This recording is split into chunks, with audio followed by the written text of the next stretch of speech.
একটু আমাকে এইভাবে ঠকালো, আমি তো ভাবতেই পারছি না। আমি ওকে কত ভালোবাসতাম, ও আমার মনটাকে নিয়ে এইভাবে ছিনিমিনি খেললো। মনে হচ্ছে আমার জীবনটাকে আমি শেষ করে দিই।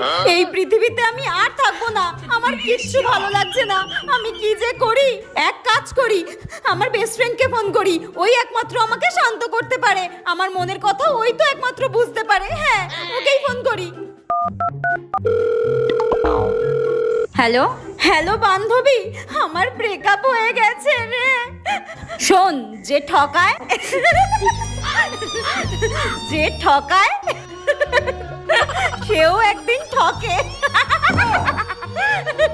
তুই তো কম কাউকে ঠকাসনি, ওই জন্য তোকেও ঠকতে হলো। তুই তো কম ছেলেদের জীবন নষ্ট করিসনি, আর কম পাপ করিসনি, তাই তোকেও ঠকতে হলো। রাখ রাখ